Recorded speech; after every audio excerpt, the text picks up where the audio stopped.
Bharatiya Janata party की तरफ से पूरे देश भर में महाजन संपर्क अभियान चलाया जा रहा है। इसी के तहत आज दक्षिणी दिल्ली लोकसभा के संगम विहार में मोदी सरकार 9 वर्ष के कार्यकाल की उपलब्धियों के पर्चे के साथ साथ घर घर जाकर समर्थन अभियान चलाया गया और मोदी सरकार के तीसरी बार प्रचंड बहुमत के लिए समर्थन जुटाया गया। वहीं इस जनसंपर्क अभियान के अवसर पर मुख्य अतिथि के रूप में पहुंचे राष्ट्रवादी मुस्लिम पसमानदा के राष्ट्रीय अध्यक्ष भारतीय जनता पार्टी के दिल्ली प्रदेश प्रभारी आतिफ रशीद और उनके साथ कई और पदाधिकारी इस कार्यक्रम में पहुंचे। वहीं मुख्य अतिथि आतिफ रशीद कार्यकर्ताओं के साथ जनता के बीच उनके घर घर जाकर मोदी सरकार के 9 साल की उपलब्धियों के बारे में बताया और पर्चे बांटे, स्टिकर लगाए और तीसरी बार भी प्रचंड बहुमत से मोदी सरकार बनाने की जनता से अपील की।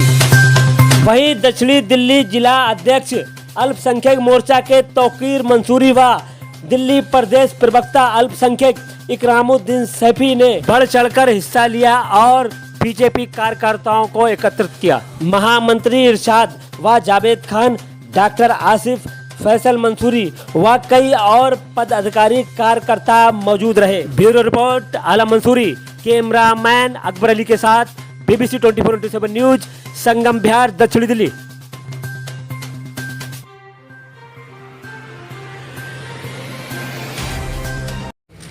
आज जो जनता के बीच जाकर के संवाद किया आपने, क्या कार्यक्रम था, क्या कहेंगे? देखिए, प्रधानमंत्री नरेंद्र मोदी जी के 9 वर्ष का कार्यकाल पूरा हुआ।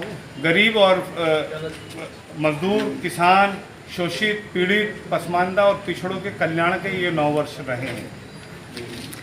ऐसी बहुत सारी योजनाएं हैं जिनको हमने एक पैम्फलेट पर उतारा है पिछले 9 साल में। उन योजनाओं को लेकर आज दक्षिण दिल्ली लोकसभा के संगम विहार में हमने घर घर संपर्क करा है।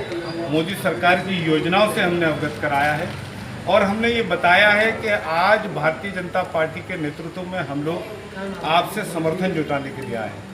और मुझे बड़ी खुशी हुई इस बात की कि संगम विहार में भारतीय जनता पार्टी अल्पसंख्यक मोर्चा के हमारे कार्यकर्ताओं ने इकरामुद्दीन सैफी साहब, हमारे ज़िला अध्यक्ष तौकीर मंसूरी साहब, हमारे महामंत्री इरशाद भाई और दूसरे महामंत्री भी हमारे खड़े यहाँ पर मौजूद हैं।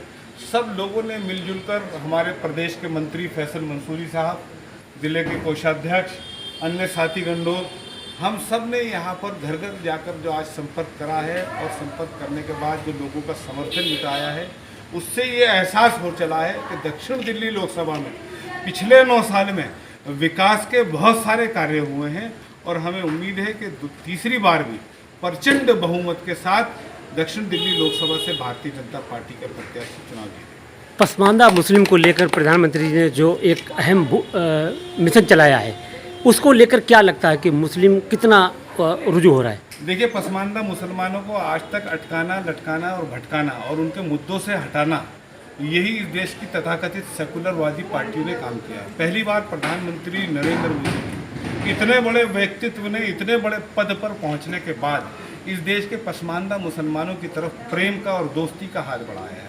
उनको देश की मुख्य धारा से जोड़ने के लिए उनकी ओर हाथ बढ़ाया है। मुझे विश्वास है कि पसमानदा मुसलमान राष्ट्र हित में, देश हित में अपने मूल मुद्दों शिक्षा, स्वास्थ्य, रोजगार और राजनीति में हिस्सेदारी के आधार पर भारतीय जनता पार्टी को इस बार वोट करेगा। 2024 में लोकसभा चुनाव आने वाला है, तो क्या लगता है कि तीसरी बार 350 सीटों के प्रचंड बहुमत के साथ तीसरी बार प्रधानमंत्री नरेंद्र मोदी जी शपथ लेंगे जी। और क्या संदेश रहेगा देशवासियों के लिए आपका? देखिए, देशवासियों के लिए केवल एक ही संदेश है कि कुछ पार्टियों ने 60 साल इस देश में शासन करके इस देश को बहुत पीछे पहुंचा दिया। हमारे ऐसे ऐसे मुद्दों में हमको अटका कर रखा था जिनका कोई औचित्य नहीं है। आज प्रधानमंत्री नरेंद्र मोदी जी के नेतृत्व में देश विश्व गुरु बनने की ओर अग्रसर हो रहा है। ऑस्ट्रेलिया और अमेरिका के जैसे बड़े बड़े देश जिनको भारत के लोग टुकटुकी मानकर देखते हैं, आज वहाँ के प्रधानमंत्री और वहाँ के बड़े लोग भारत की ओर आशाओं और उम्मीदों से देख रहे हैं। जो सपना हमने बचपन में देखा था कि भारत पुनः विश्व गुरु बनेगा, वो आज प्रधानमंत्री नरेंद्र मोदी जी के नेतृत्व में हमें साकार होता दिख रहा है। मेरा देशवासियों से केवल एक ही निवेदन है कि आप प्रधानमंत्री नरेंद्र मोदी जी के कार्यों को जन जन तक पहुंचाने का काम इस देश के एक एक जन को करने की आवश्यकता है। ये केवल भारतीय जनता पार्टी के कार्यकर्ताओं का काम नहीं है, बल्कि ये देश का काम है, समाज का काम है और समाज के लोगों को इसमें भागीदार होने की आवश्यकता है। शुक्रिया।